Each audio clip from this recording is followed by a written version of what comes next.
My name is George Epp, and I'm the curator of the Rosthern Museum and the Mennonite Interpretive Center. We're housed in two buildings. This first one is a 1910 structure built out of Rosthern brick. We used to have a brick factory here, and it was once called the German English Academy, built by Mennonites in order to preserve the language and to teach English and to do teacher training. It was retired from school use in 1960 and has since become a museum for both Rosthern and for the area around it. On this side we have the 1903 structure that we're preserving of the first Mennonite church in Rosthern. It's open for use for a small fee, weddings and such, and it's also accessible.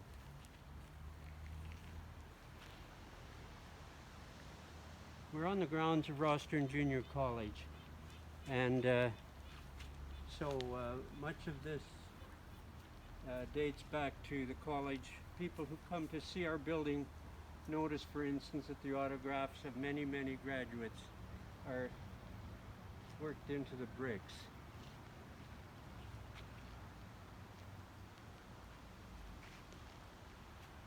And if you'd like to come inside, or through which 1910 students started to come to the German English Academy. Residences were upstairs, classrooms downstairs, and in the basement. So come on in.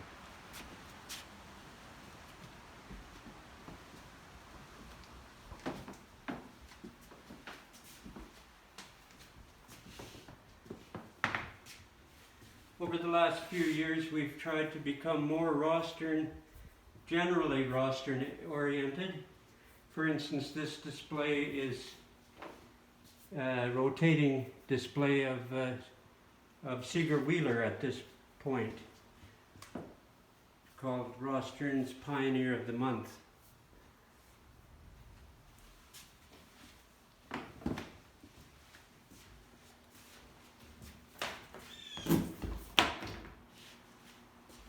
Some of the artifacts date back to the European origin of many of the people who live in this area. These bells and the beaver hat were brought from Prussia, which is now Poland, in early 1900. And this is the Rosthern room. It's dedicated to local area history. On your left, when you come in, is a display of the first citizen of Rosthern, Gerhard Entz, who was our first member of the legislature in 1905. And this was the desk in the Saskatchewan legislature that he was positioned at. And we have a lot of information from and about him as well.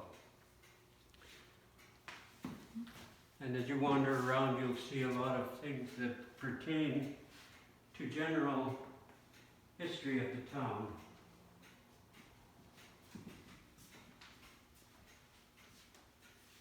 This wall is dedicated to, if you can't afford to buy it, make it. And the tools of clothing making particularly are featured here.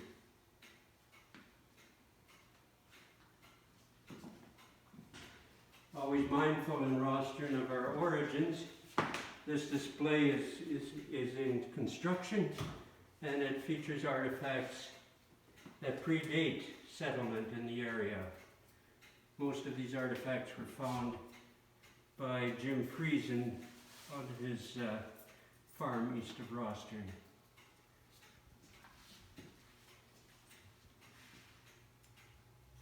And then we have farming artifacts.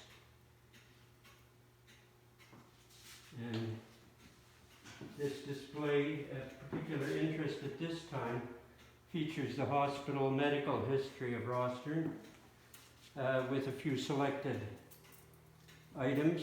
This cabinet contains history of the Rosthern Hospital and has been placed here temporarily until the new hospital is built.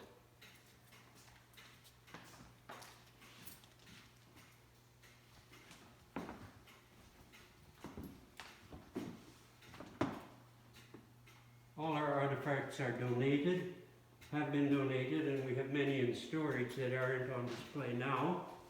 This being a COVID year, we've got to live with that as everybody else does, and we haven't really been able to work on displays over this past summer.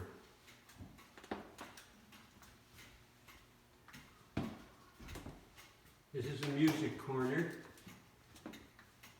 This organ is in perfect working condition and was donated by the local Lutheran church. Probably purchased there in the 1920s. And this is one of our prize artifacts. This is an Edison phonograph in good working condition. And some people who know Rosthern will have known Mr. Herbert Henschel, who bought this in about 1912. The gramophone itself was made in 1896.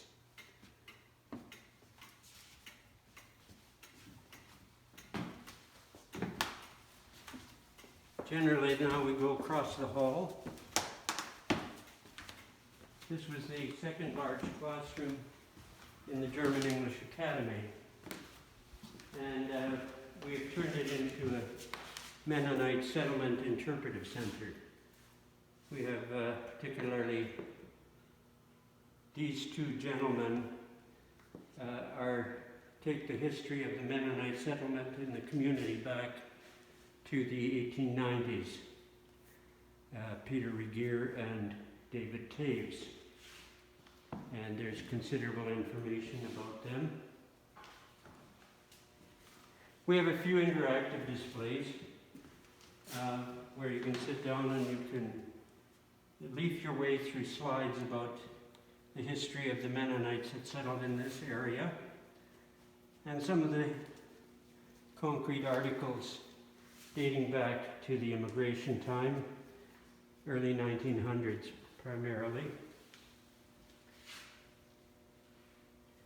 An old Russian trunk is very unique in that they haven't lost the key. It still locks as it did when it was new.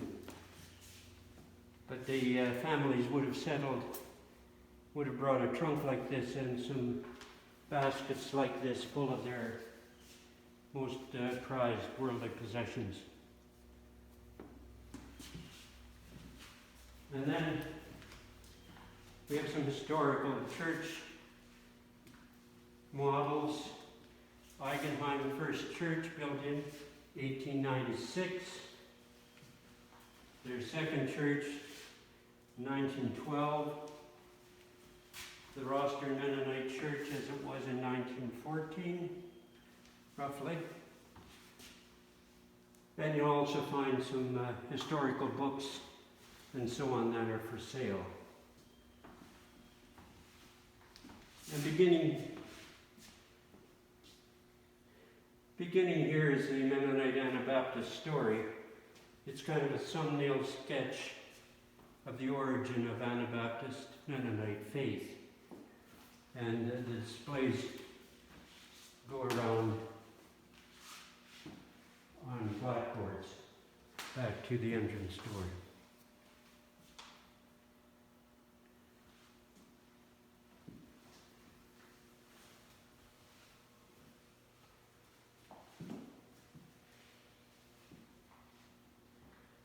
A few very much prized articles. These teacups, we believe, have moved over a number of continents, from Netherlands to Poland to Russia to Canada.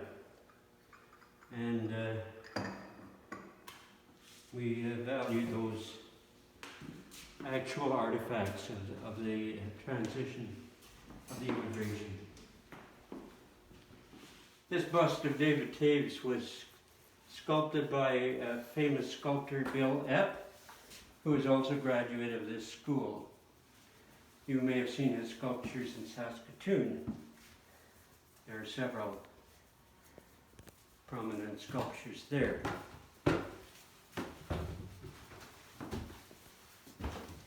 As you can see, the steps are very worn. Many students have gone up these stairs, including my father, who graduated in 1917. And we have recreated a country classroom as closely as we could here with the material we had. This is typical old teacher's desk that was used by David Taves. And then, of course, books and artifacts from that time.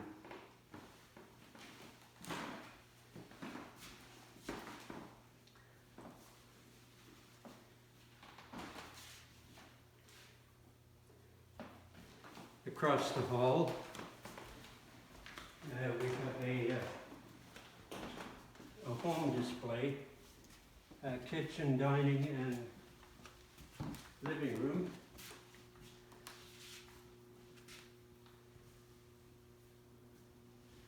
The wood stove is in good condition. Not as elaborate as the one at the Seeger Wheeler farm, but a lovely old wood burning stove.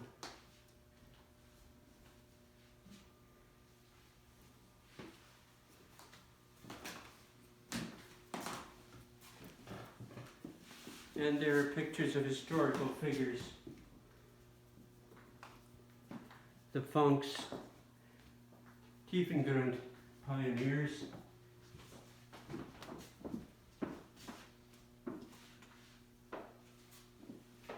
And then these are an Epp family, which is my family really. Pioneers in this area as well.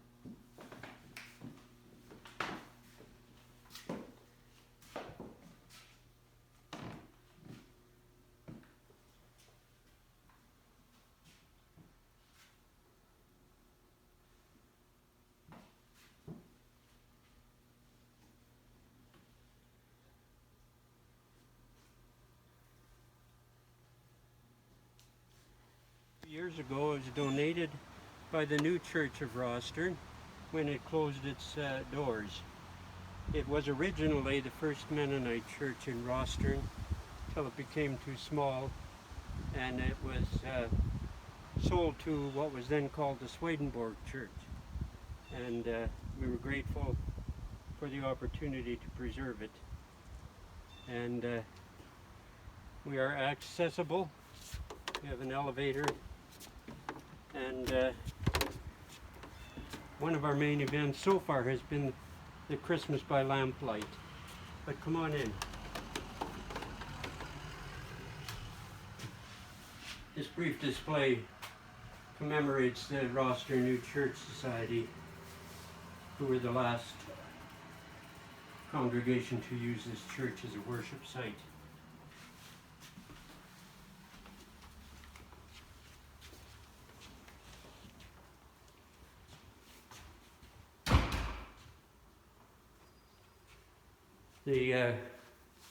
The church seats approximately 60 people, at maximum 70.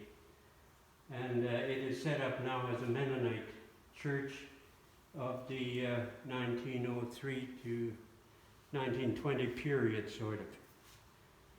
It also has a pump organ that's in excellent condition, and the lamps in the window are all lighted up at Christmas time, and we do carol singing and Christmas readings and drink hot chocolate in here at the time. COVID may make that impossible this year, but I'm sure we'll be doing it again. The pews are not original, but they are from an older era, and they're wonderful oak construction.